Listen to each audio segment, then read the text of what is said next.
देखिए कितनी फ्लावरिंग हो रही है। अगर आपको लगता है कि इसमें काफ़ी पैसा यूज़ करना पड़ता है कि हाँ। अलग-अलग फर्टिलाइज़र्स लाने पड़ते हैं, ऐसा कुछ भी नहीं है इसमें। अच्छा। इसकी फ्लावरिंग के लिए सिर्फ़ आप अपनी किचन से ही सारा सामान ले सकते हैं, जो आपका वेस्ट होता है। चंपा के खूबसूरत और सुगंधित फूलों की वजह से हम अपने गार्डन में चंपा के पौधे लगा तो लेते हैं, लेकिन बहुत सारे लोगों की ये शिकायत होती है कि चंपा का पौधा तो है लेकिन फूल ही नहीं खिलते, खिलते हैं तो 2-4 खिलते हैं। लेकिन आप मेरे पीछे आगे देख रहे होंगे कि यहाँ जबरदस्त तरीके से चंपा की फ्लावरिंग हो रही है, ब्लूमिंग बहुत जबरदस्त है। तो ये गार्डन है सचिन तनेजा जी का, जो चंपा गार्डनिंग एक्सपर्ट हैं। तो दोस्तों आज इस वीडियो में हम उनसे जानने वाले हैं कि ऐसा क्या किया जाए ऑर्गेनिक तरीके से या बहुत ही सस्ते तरीके से, ऐसा क्या किया जाए कि आपके चंपा पर भी इसी तरीके से फ्लावरिंग हो, बहुत जबरदस्त ब्लूमिंग हो। और आप यकीन नहीं मानेंगे कि वो इस वीडियो में एक ऐसी ट्रिक बताने वाले हैं जो बहुत ही ज्यादा इजी है। सिर्फ एक बार इस्तेमाल करने के बाद आपका गार्डन, आपका चंपा का पौधा भी इसी तरीके से फूलों से भर जाएगा। तो ज्यादा देरी नहीं करते, मिलते हैं सचिन तनेजा जी से और लेते हैं पूरी जानकारी। इससे पहले यदि अभी तक आपने अपने YouTube चैनल यूनिक फार्मिंग को सब्सक्राइब नहीं किया है तो अभी सब्सक्राइब करें,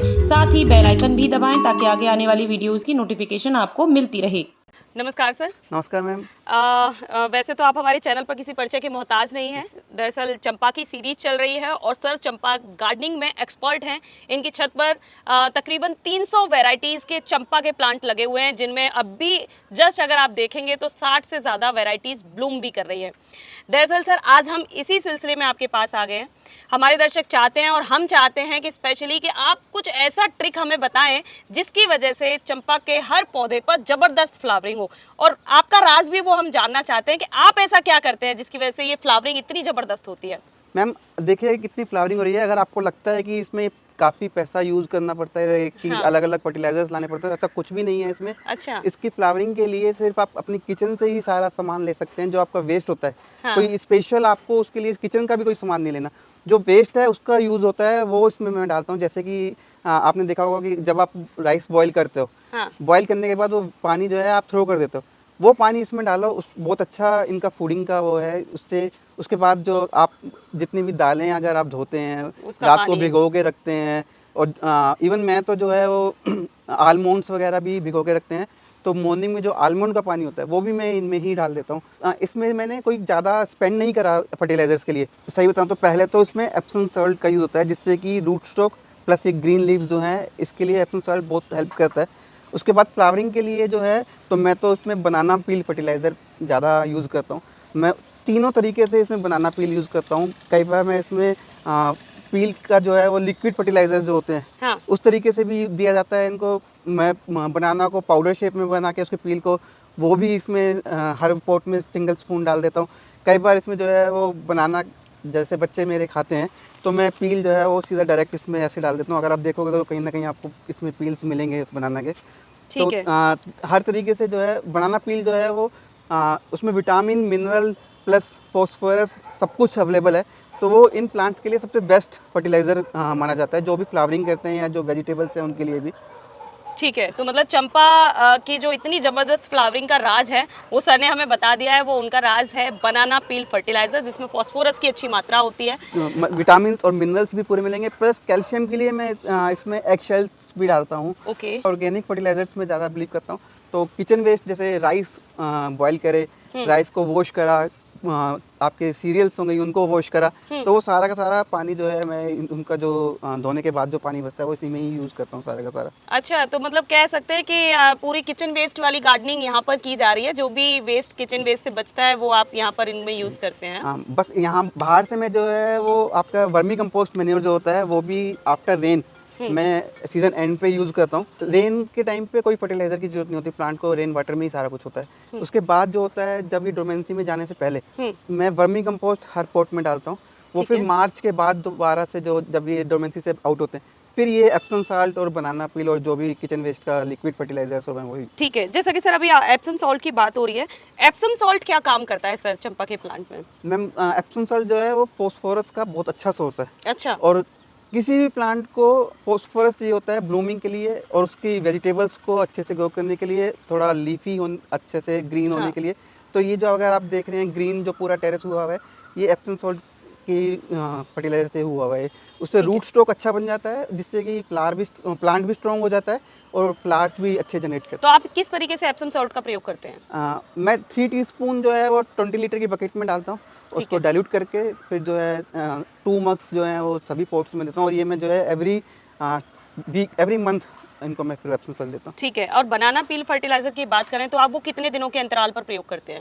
एक्चुअली मैम वैसे तो फर्टिलाइजर्स जो हैं वो मैं एवरी मंथ इनको देता हूँ, क्योंकि मैंने जो सॉइल मिक्सचर यहाँ पे रेडी करा हुआ है पोट्स का, लेस सॉइल मीडिया मैंने यूज़ करा हुआ है। इसमें अगर बात करूँ तो गार्डन सॉइल जो है वो सिर्फ 20-30% है। अच्छा। उसके बाद 70% 80% में जो है cocopeat, vermicompost plus perlite, ये सारी चीज़ें मैंने मिक्स, राइस हस्क, इनका मैंने बना रखा है ताकि टेरेस पे वेट कम से कम हो। ठीक है। वेट कम होने के लिए मैंने सारे प्लास्टिक पॉट्स भी यूज़ करे हुए हैं, जो है कि टेरेस पे वेट कम हो जाए।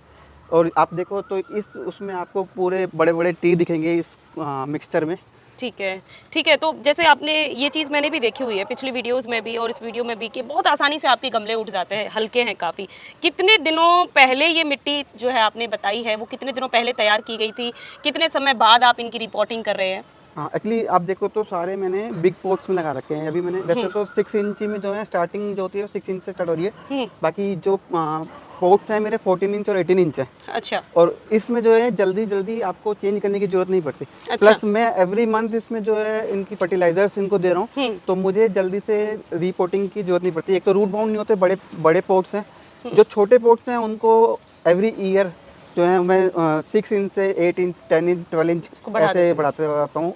और 14 इंच तक लास्ट मैंने यहाँ रखा हुआ है। 18 इंच में भी मैंने कुछ पोट्स लगा, 18 इंच के भी रखे, पर 14 इंच इनके लिए सफिशिएंट पोट्स है। कि आपके हर एक पॉट के अंदर मतलब पत्ते या फिर जो घास उग रही है वो चीज़ें हैं, उसका क्या राज है? मैम एक्चुअली जो चीज़ हमें नेचर से मिलती है ना वो नेचर के लिए बेस्ट होती है। अच्छा। तो मैंने जो भी फ्लावर ड्राई होता है और जो भी लीव्स ड्राई होती हैं वो सारी मैं पॉट में ही डाल देता हूँ, क्योंकि मार्केट में अगर आपने देखा हो तो लीफ मोल्ड कंपोस्ट भी सेल होती है। हाँ, होती है। जब हमें नेचुरल वे में मिल रही है तो मार्केट से परचेज करने की ज़रूरत ही नहीं है उसकी।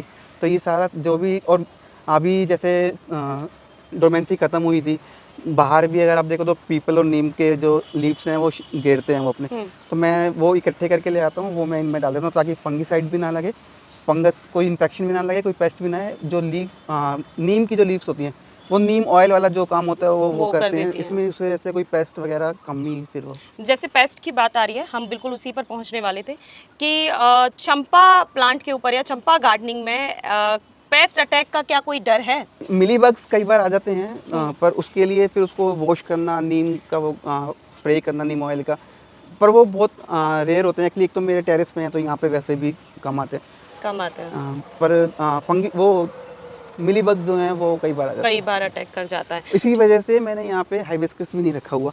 हाइबिस्कस पे सबसे ज़्यादा मिली बग्स है, सबसे ज़्यादा मिली बग आता है। रीज़न यही है, हाइबिस्कस मैंने अलग रखा हुआ है कि मिली बग्स इस टेरेस पे आए ना। ठीक है, ठीक है। तो बहुत अच्छी जानकारी सर ने यहाँ पर हमें दे दी है कि किस तरीके से आप चंपा प्लांट्स की देखभाल कर सकते हैं और बहुत ही कम खर्चे के अंदर। ये चीज़ हमने यहाँ देख ली, बिल्कुल नेचुरल कह सकते हैं कि वो चंपा की गार्डनिंग कर रहे हैं। किचन का जितना भी वेस्ट होता है वो इसके अंदर इस्तेमाल करते हैं, और जो उन्होंने अपना सीक्रेट बताया बहुत अच्छी ब्लूमिंग का, वो आपने जान ही लिया होगा, वो है बनाना पील फर्टिलाइजर, जिसको वो लिक्विड फॉर्म में भी डालते हैं, पाउडर फॉर्म में भी डालते हैं, और इसके साथ ही बहुत ज़बरदस्ती ग्रीनरी या प्लांट उनके बहुत अच्छे से ग्रोथ करें, सर्वाइव करें, इसके लिए वो एप्सम सॉल्ट का ज़रूर इस्तेमाल करते हैं। तो बहुत सारी चीज़ें हैं जो सचिन तनेजा जी के जरिए हमें इस वीडियो के अंदर बता दी गई हैं। लेकिन अगर आप भी चंपा की गार्डनिंग करते हैं और बहुत कुछ अच्छा आप या सस्ता या बहुत ही ऑर्गेनिक कोई चीज़ अलग ट्राई करते हैं जिसकी वजह से ब्लूमिंग अच्छी होती है, तो हमें कमेंट बॉक्स में ज़रूर बताएं। वीडियो पसंद आई है तो वीडियो को लाइक और शेयर करना ना भूलें और चैनल को सब्सक्राइब करें। धन्यवाद।